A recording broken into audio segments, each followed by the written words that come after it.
Mabilis ang update po tayo. Ibininyag po ni Arvin Tolentino yung tila naging motivation ng Northport para padapain ang SMB sa bakbakan po nila kagabi. Actually, nauna na po yung Magnolia. Nauna na rin po yung Barangay Ginebra ng padapain netong grupo ni Arvin Tolentino. And nangako naman si Troy Rosario matapos sugutin ni Coach Tim Cone para sa Gilas, Pilipinas, habang nagbabalik naman si Chris Macala dito sa Pilipinas para samahan ng grupo ng SGA sa Dubai.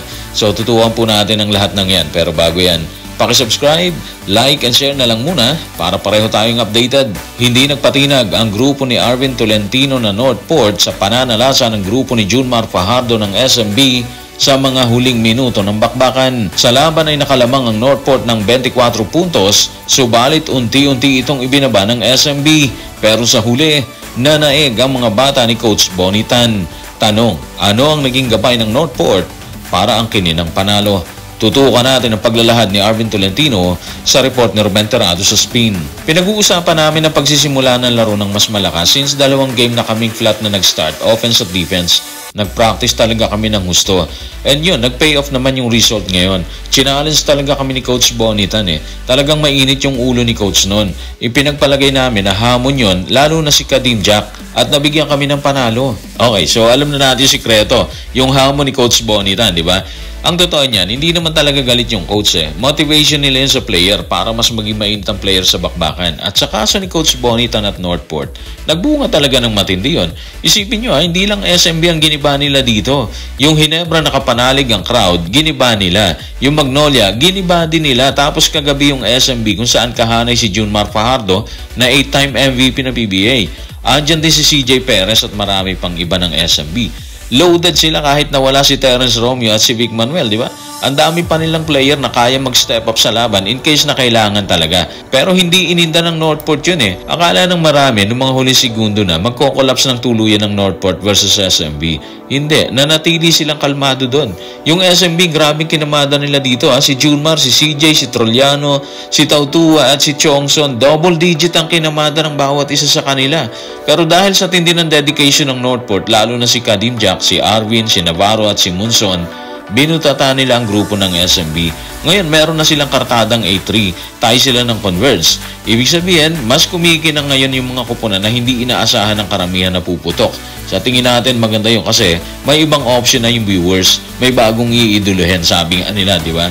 Hindi nakasentro sa SMB, Gene Kings at iba pa ang laban dito sa PBA sa kasalukuyan. So maganda po yan. Kung pinadapa ng Northport ang tatlong bigating kupunan ng SMB, Ginebra at Magnolia, tila nangako naman si Troy para makasama at makatulong sa hanay ng Gilas, Pilipinas na sasabak sa third window ng Asia Cup Qualifiers. Matatanda ang kinumpirma ni Coach Tim na kasama na sa pool si Troy Rosario pero hindi pa umano ito siguradong makakapasok sa Final 12. Dahil dyan, ito naging pangako ni Troy. Tutukan natin ang sinabi ni Troy Rosario sa report ni John Brian Ulanday ng Philstar. Well, hindi pa naman sure na Final 12 pero gaya nga ng laging sinasabi ko, basta nando sa pool, may pag-asa na makapasok sa Final 12. Tatrabahuhin ko yung laro ko para mag-fit sa sistema. Malay natin, makasama sa Final 12. Ayun, di ba? Tatrabahuhin niya yung laro niya para mag-fit sa system ni Coach Tim Cone. Pangako niya yon. Actually, advantage na yung kay Troy yung kasama siya sa hanay ng Ginebra. Mas madali siya makakapasok sa system ni Coach Tim na ginagamit nila sa Gilas. Hindi naman siguro iba yung ginagamit ni Coach Tim sa dalawang team, di ba? So, ibig sabihin, mas madali mag-fit si Troy. Kung tutusin, pwede namang humugot si Coach Tim sa ibang team Pero mas pinili niya talaga yung nasa poder ng Ginebra. Kasi nga, sa simpleng rason, bukod sa kilala niya na talaga, alam na ni player ang gagawin sa loob ng Gilas. Kaya hindi na siguro tayo magugulat kung makasama talaga si Troy sa Final 12 ng pambansang kupunan na dadayo sa Taiwan and of course sa New Zealand para tapusin ang natitirang dalawang laban sa third window ng qualifiers. Bentahe pa rin kay Troy ang dati niyang pagsama sa Gilas, di ba? At least alam niya na yung feeling kung paano lumaban para sa bayan. At dahil maganda rin ay pinapakita niya sa Ginebra sa kabila ng 6-4 na kartada nila sa kasalukuyang ginaganap na PBA Commissioner's Cup, masasabi pa rin natin na malaking karagdagan si Troy sa ating pambansang kupunan sakaling palaring masungkit niya ang isang slot sa Final 12. Habang nangangako si Troy na tatrabahuhin niya ang kanyang laro para makapasok sa Final 12 ng Gilas Pilipinas, nagbabalik naman si Chris McCalla sa Pilipinas para samahan ang grupo ng SGA na sasabak sa Dubai. Matatanda ang gigil si Chris na makasama sa hanay ng Gilas pero hindi ito nabibigyan ng pagkakataon. At nang makausap ng media, ibinunyag ni Coach Charles Chu na ito mismo ang gumawa ng paraan para makapaglaro sa SGA. Narito ang kanyang pahayag. Tutukan natin si Coach Charles sa report ni Roman Sures ng ABS-CBN News. Thankfully, nagpasyang maglaro muli si Chris McCalla para sa amin. Gusto lang niyang maglaro Sa totoo lang, siya yung gumawa ng paraan para makakuha ng permiso na makapaglaro para sa amin. At matindi yun, yung kagustuhan niya maglaro para sa Pilipinas.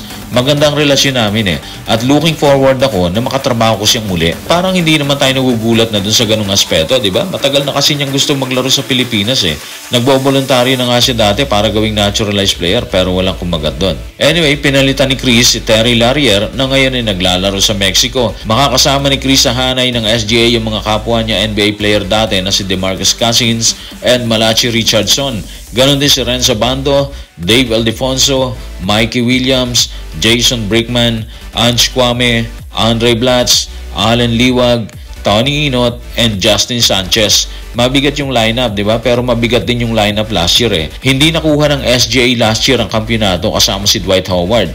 Hopefully, ngayong edisyon, magulpi nila makakaharap nila sa final. At matapos ang pagkabigo sa mga kamay ng Al Riyadi noong nakaraang taon, sisimula naman umano ngayon ng SGA ang kampanya sa linggo.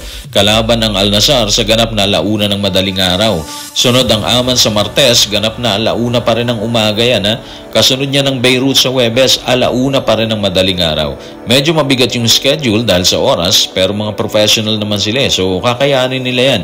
Dahil may mga bagong pasok sa SGA katulad ni Mikey Williams at Chris McCalla, paniwala tayo na mas magiging magandang kampanya ng koponan sa kanilang pagbabalik dito sa Dubai. So guys, maraming salamat.